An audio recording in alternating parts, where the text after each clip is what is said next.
I have 5 big stories this weekend that deserve your attention, and the mainstream media is not doing a good job of explaining them. Hello, and welcome to today's news update. I hope you're doing very well. I want to jump into 5 stories that I think you will find valuable that are changing the country for the better. And the fourth one absolutely blew my mind. I'm a little bit nervous about it, but I'm also extremely excited because we have to take back our country in order to make America great again. So let's jump into those. The first one is allegations against a Democrat fundraising group called Act Blue. They are now officially being accused of running a money laundering scheme where they use fake names or elderly Americans who are Democrat or used to be Democrat, and they funnel hundreds of thousands of dollars through these people's name in the form of small donations. For example, you might be Susan Whitlock in Pennsylvania, living in an urban area, and you're 80 years old, and it shows that you've donated to the Democrat Party 39 times this year. They then knock on this person's door. They say, "Hi, Susan Whitlock, did you donate to the Democrat Party?" And they say, "No, I'm not even planning to vote for Kamala Harris." So this whole thing is getting really big. Charlie Kirk from Turning Point USA is calling on President Trump and his DOJ to investigate Act Blue for their illegal donation scheme, which involves using the name of elderly Americans to launder money from foreign investors into the Democrat campaign. Election Watch has uncovered at a minimum $100 million in laundered cash, not just in federal races, but in almost every election in all 50 states. So from president down to dog catcher, okay, maybe not dog catcher, but now many state attorney generals are saying that they might do a multi-state, basically class action lawsuit based on Election Watch's research. Now, Attorney General Ken Paxton of Texas was the first state attorney general to bring attention to Act Blue, potentially being a giant money laundering scheme for Democrats. So he says if the states don't combine together, that Texas, at the very least, will investigate Act Blue. All right, here's another story that I thought was interesting. Remember when Oprah came out of retirement and decided that she was going to help the Democrat Party and help Kamala Harris?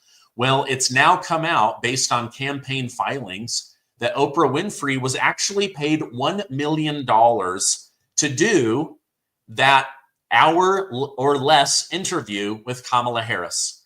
Now, why wouldn't she do a free interview with Joe Rogan? Why did she go to Oprah? Because she wanted to be in the presence of somebody who would kiss her butt, give her softball questions, and had secretly been paid $1 million. Now, speaking of podcasts, we have also learned that instead of flying to Los Angeles, California to go on the sex podcast, Call Her Daddy, Vice President Kamala Harris used campaign donation money to have a $100,000 set built and then fly the podcast host out to interview her in her own custom studio. Now, are you a Democrat that happens to watch the Stephen Gardner Show? Let me know in the comments. Would you be happy finding out that your donation went to this sex podcast so that Kamala Harris didn't have to get on an airplane and fly to Los Angeles? Or that the interview that you thought was fair and motivating with Oprah Winfrey was in fact a paid and bought for advertisement where Oprah took $1 million of your dollars? All right, now Trump is already setting the chessboard to end the Russia-Ukraine war. He's let Zelensky know, no more money, no more weapons. You can buy them from us, but you've got to use Europe's money. Any leftover money approved by Congress is going to be used to end the homeless crisis in America. Trump is sick and tired of U.S. taxpayers being abused and our money sent to foreign governments. He's saying, why aren't we taking care of senior citizens? Why aren't we taking care of our veterans? And why aren't we taking care of the homeless? Let me roll a clip from President Trump, and you can hear it from him directly. Once great cities have become unlivable, unsanitary nightmares, surrendered to the homeless, the drug addicted, and the violent and dangerously deranged. We're making many suffer for the whims of a deeply unwell few, and they are unwell indeed. The homeless have no right to turn every park and sidewalk into a place for them to squat and do drugs. Americans should not have to step over piles of needles and waste as they walk down a street, a beautiful city, or at least once beautiful city, because they've changed so much over the last 10 years. Our first consideration should be the rights and safety of the hardworking, law-abiding citizens who make our society function. When I'm back in the White House, we will use every tool, lever, and authority to get the homeless off our streets. We want to take care of them, but they have to be off our streets. There is nothing compassionate about letting these individuals live in filth and squalor rather than getting them the help that they need. We need professionals to help them. For a small fraction of what we spend upon Ukraine, we could take care of every homeless veteran in America. Our veterans are being treated horribly. Hey, let me know in the comments, what do you think about this? I love that. For a fraction of what we've given Ukraine, we could take care of every veteran and homeless person in America. Likewise, with all of the money we will save by ending mass unskilled migration, we will have a huge dividend to address this crisis in our own country. Under my strategy, working with states, we will ban urban camping wherever possible. Violators of these bans will be arrested, but they will be given the option to accept treatment and services if they're willing to be rehabilitated. Many of them don't want that, but we'll give them the option. We will then open up large parcels of inexpensive land, bring in doctors, psychiatrists, social workers, and drug rehab specialists, and create 10 cities where the homeless can be relocated and their problems identified. But we'll open up our cities again, make them livable and make them beautiful. For those who are just temporarily down on their luck, we will work to help them quickly reintegrate into a normal life. For those who have addictions, substance abuse, and common mental health problems, we will get them into treatment. And for those who are severely mentally ill and deeply disturbed, we will bring them back to mental institutions where they belong, with the goal of reintegrating them back into society once they are well enough to manage. It's a tough task, a very tough task, what's taken place on the streets, what's taken place with their taking so much drugs. But the fact is, we're going to try. This strategy will be far better and also far less expensive than spending vast sums of taxpayer money to house the homeless in luxury hotels without addressing their underlying issues, and they have so many of these underlying issues and needs. This is how I will end the scourge of homelessness and make our cities clean and safe and beautiful once again. We will do it. We will bring back America. Thank you. All right. So what a compassionate plan, right? So they're going to basically do triage, right? They're going to say, okay, listen, we can't have homeless, drug addicts, mental illness, people down on their luck, addiction. We can't allow that to take over our cities, our parks, our schools, in front of restaurants. Like, America needs to be livable for those that go to work, make money, pay taxes, want to live in a normal society. But at the same time, this triage idea of, okay, we're going to get them someplace where we can figure out, do you want help? Yes or no? If you do you have mental illness? Do you have addiction? Let's get you rehabbed. Let's get you in with doctors, specialists. Let's get you some education. And if you're too unwell to take care of yourself and you're going to be a burden on the street, then we need to put you into a psychological ward or hospital. That's what we used to do. And now in places like California, Chicago, New York, other major cities, they're on their own.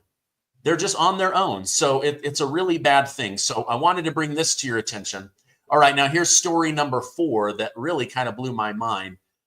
Donald Trump and his future border czar are declaring war on the Mexican cartel. Let me show you what Tom Homan had to say, and then I will bring President Trump on with his words. I got another message to the criminal cartels in Mexico. You smuggled enough fentanyl across this country to kill 148,000 young Americans.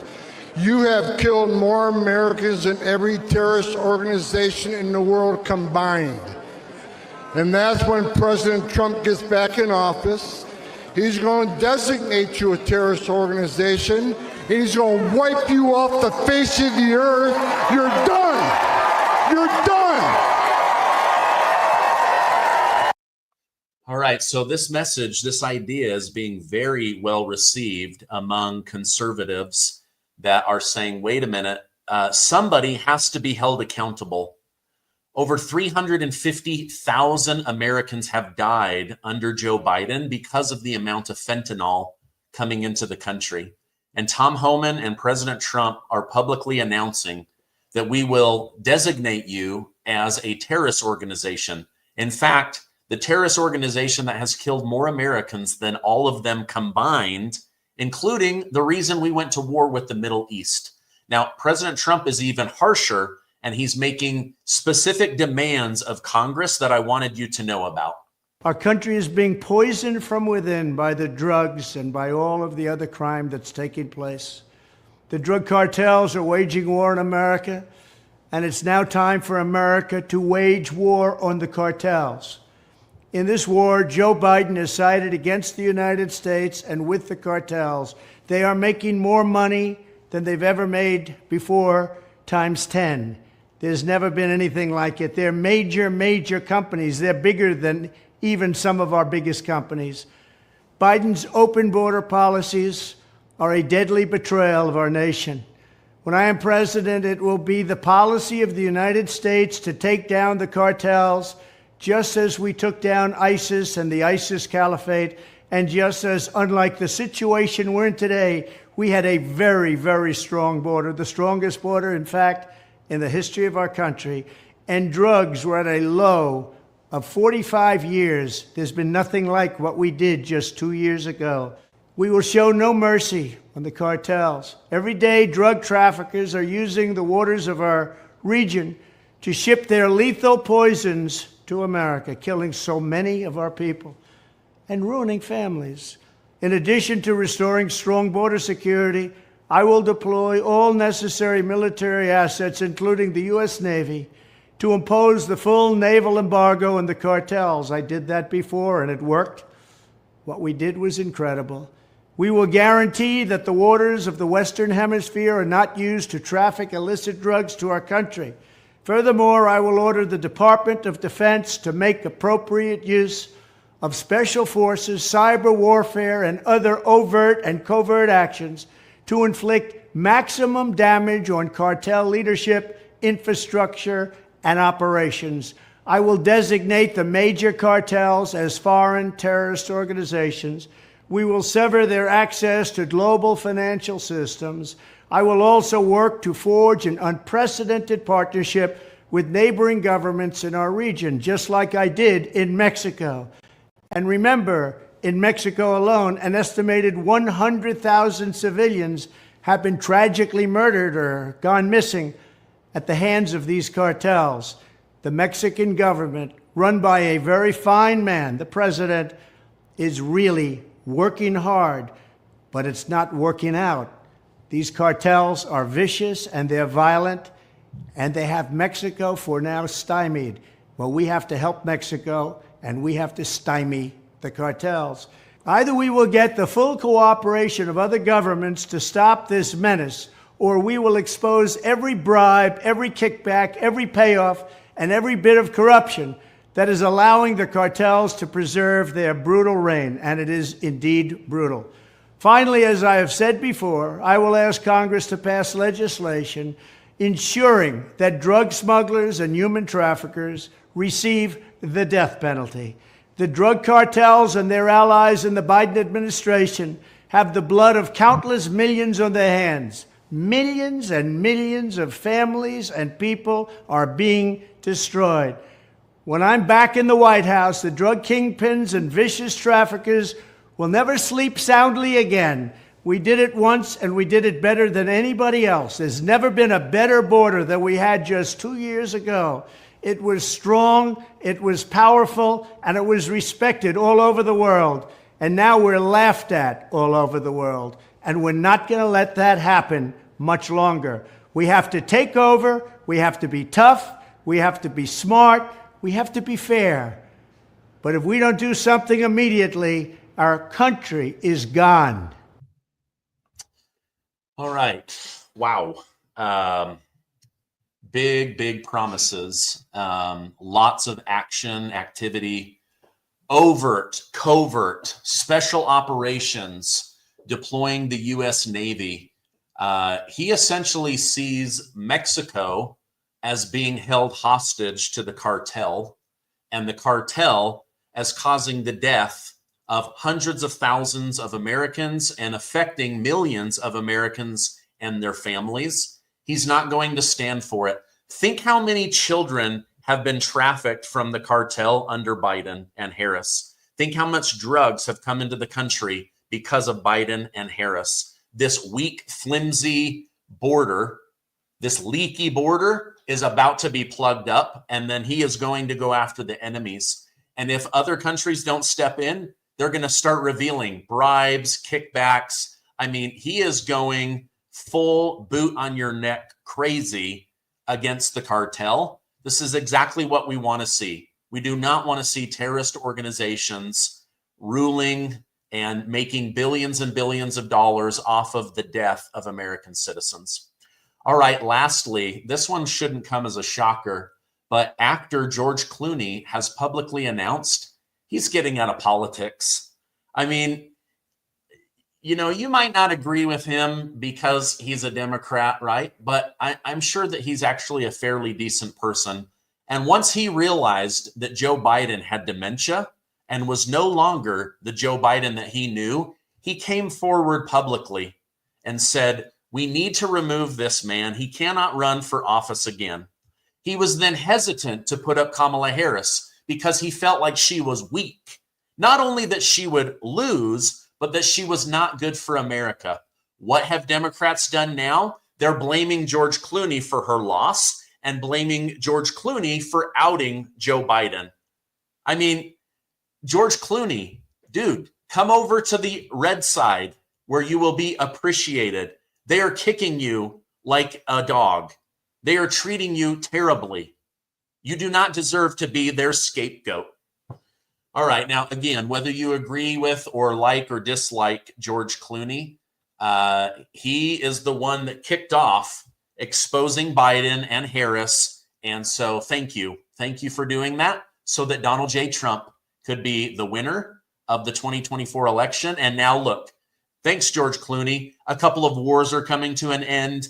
Abuse of taxpayer money over in foreign countries coming to an end. Going after the Mexican cartel, cleaning up the homeless, doing more for our veterans and seniors. So in a way, we owe him a thank you, but I'll let you decide how you want to react. That's my update. I love you guys. Please, if you could, there's a lot of you on right now. Give this video a like. It tells YouTube and Rumble to share it with others. And please share this with family members and friends. We want to get the word out about all of the great things that are coming to America. And it's not even 2025 yet. Trump is already kicking butt and taking names. And I, for one, have not been happier in a very, very long time. Hey, I love you guys, and I will see you on the next video. Oh, really quickly, today's the last day for the t-shirt giveaway. We're going to give away 50 Trump shirts to say congratulations, Donald Trump, for winning. I will leave that link down below, yourbridgeplan.com. Go put in your name, t-shirt size, and your email, and the winners will be picked on Sunday.